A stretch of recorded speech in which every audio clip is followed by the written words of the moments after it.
Students chapter 16 chemical industry हम लोगों ने स्टार्ट किया हुआ है।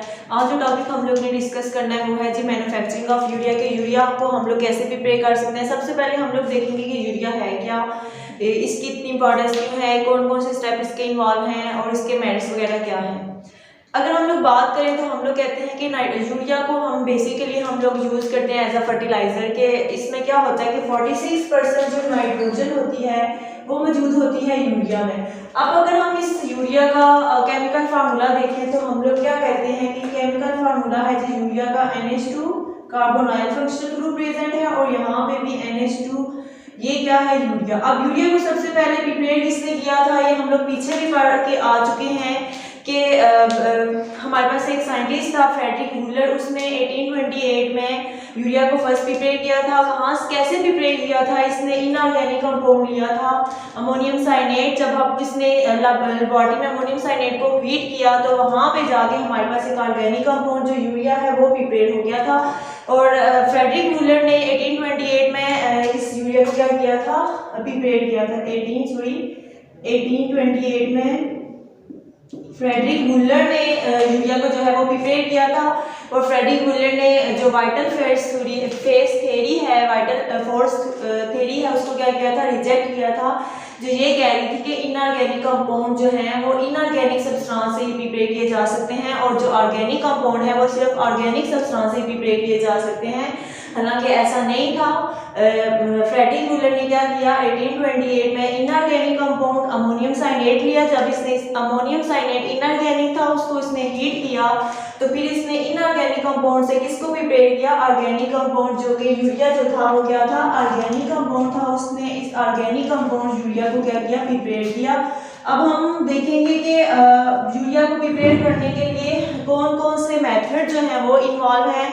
सब जो डिफरेंट स्टेप जो यूरिया को प्रिपेयर करने के लिए इन्वॉल्व है। सबसे पहले हमारे पास आ जाता है कि जो स्टेप इन्वॉल्व है वो है जी प्रिपरेशन ऑफ हाइड्रोजन। कि सबसे पहले हम लोग क्या प्रिपेयर करते हैं, हाइड्रोजन जो है वो प्रिपेयर करते हैं। अब हाइड्रोजन को कैसे प्रिपेयर किया जाता है, हाइड्रोजन को प्रिपेयर किया जाता है मीथेन के साथ। जब हम लोग रिएक्शन करवाते हैं वाटर का इन द प्रेजेंस ऑफ निकल कैटालिस्ट, टेम्परेचर हम लोग प्रोवाइड करते हैं 900 डिग्री सेंटीग्रेड। तो हमारे पास अमोनिया मीथेन जो है, जब हम इसका रिएक्शन करवाते हैं वाटर के साथ तो हमारे पास एक कार्बन डाइऑक्साइड गैस जो है वो इवॉल्व होती है, साथ में हमारे पास हाइड्रोजन गैस जो है वो बनती है। अब यूरिया को मोस्टली हम लोग प्रिपेयर कर सकते हैं बाय हाइपर प्रोसेस। तो हाइपर प्रोसेस के लिए हम लोग हाइड्रोजन को सबसे पहले क्या करते हैं, प्रिपेयर करते हैं। सेकेंड स्टेप जो इन्वॉल्व होता है वो है जी प्रिपरेशन ऑफ यूरिया। यूरिया को हम लोग कैसे प्रिपेयर कर सकते हैं, जो उसके लिए जो दो हमें रिएक्टर रिक्वायर्ड होते हैं। एक तो हमारे पास हाइड्रोजन जो हम लोगों ने प्रिपेयर कर ली मीथेन का, जब हम लोगों ने रिएक्शन करवाया वाटर के साथ तो यहाँ पे हमारे पास हाइड्रोजन गैस जो है वो बन गई है।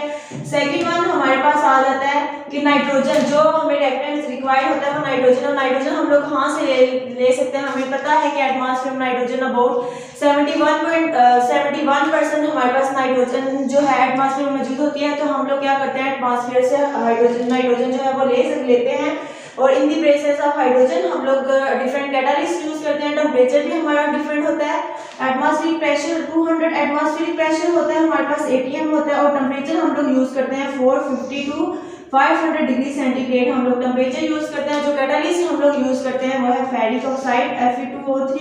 इसके अलावा मोलिडियम ट्राइऑक्साइड MO2O3, ये मोलिडियम ये स्मॉल MO2 और MO2O3 जो है मोलिडियम ट्राइऑक्साइड।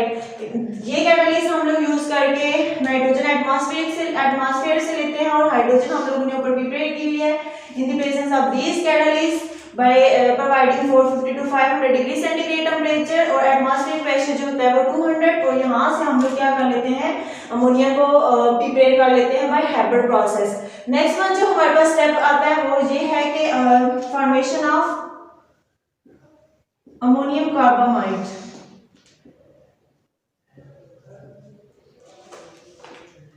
Ammonium carbamide carbamate.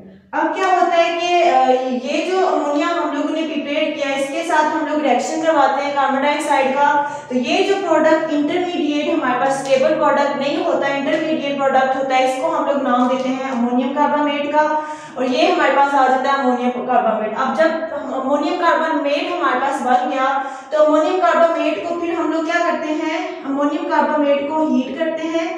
ये इस फोर्थ वन हमारे पास स्टेप आ जाता है फॉर्मेशन ऑफ यूरिन।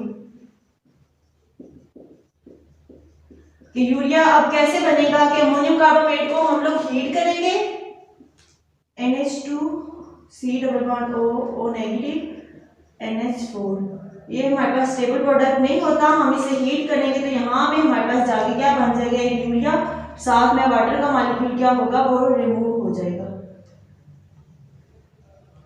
यहाँ से वाटर का मॉलिक्यूल निकलेगा और यूरिया बन जाएगा जिसका फार्मूला हमारे पास ये आ जाएगा, और यहाँ से -H2 निकल जाएगा। इसके बाद जो प्रोसेस हमारे पास आता है वो ये है कि हम लोग क्या करते हैं, हम लोग प्रीलिंग करते हैं यूरिया की। यूरिया जब हमारे पास यहाँ पे यूरिया बनता है तो उसमें क्या होता है कि वाटर के मॉलिक्यूल जो है वो इन्वॉल्व होते हैं। जब उन वाटर के मॉलिक्यूल्स को हम लोग क्या करते हैं, रिमूव करवाते हैं, तो यूरिया किस फॉर्म में आ जाता है हमारे पास, यूरिया छोटे छोटे सॉलिड पार्टिकल्स की फॉर्म में आता है, प्रिल्स की फॉर्म में आ जाता है, तो हम लोग उसे नाम देते हैं प्रीलिंग ऑफ यूरिया। कि यूरिया के साथ वाटर के मॉलिक्यूल है, वहां से वाटर के मॉलिक्यूल को रिमूव किया जाता है, तो वाटर के मॉलिक्यूल को जब रिमूव किया जाता है तो यूरिया छोटे छोटे स्मॉल सॉलिड की फॉर्म में आ जाता है, तो उसको नाम दिया जाता है प्रीलिंग ऑफ यूरिया। और 6th जो स्टेप हमारे पास आ जाता है वो है जी पैकिंग ऑफ यूरिया। की यूरिया की फिर हम लोग क्या करते हैं, पैकिंग करते हैं, जिसके लिए हम लोग इसे यूज करते हैं एज अ फर्टिलाइजर। तो जब वो सॉलिड के फॉर्म में तो इसके बाद लास्ट पे हम लोग क्या करते हैं कि यूरिया की पैकिंग करते हैं और फिर हम लोग इसे यूज कर सकते हैं एज अ फर्टिलाइजर के तौर पे हम लोग यूज कर सकते हैं। अगर हम इस यूरिया के मेरिट्स की बात करें कि यूरिया जो है इसके मेरिट्स क्या हैं, तो हम लोग कहते हैं कि फर्स्ट वन जो मेरिट्स आ जाता है वो ये है कि यूरिया को हम लोग यूज करते हैं एज अ फर्टिलाइजर। क्यों फर्टिलाइजर यूज करते हैं, क्योंकि हम लोगों ने कहा कि इसमें कितने % नाइट्रोजन मौजूद है, इसमें ऑलमोस्ट 46% जो है वो नाइट्रोजन मौजूद है, तो हम लोग इसे क्या करते हैं, बेसिकली हम लोग इसे यूज करते हैं एज अ फर्टिलाइजर के तौर पे।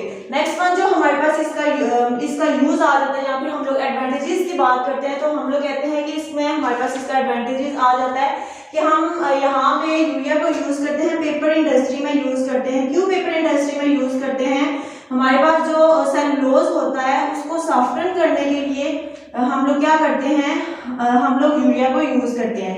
इसके बाद हम लोग क्या यूज करते हैं कि एनिमल्स की फीड के तौर पे भी एज अ प्रोटीन सप्लीमेंट्री के तौर पे भी हम लोग क्या करते हैं, इस यूरिया को जो है वो यूज करते हैं।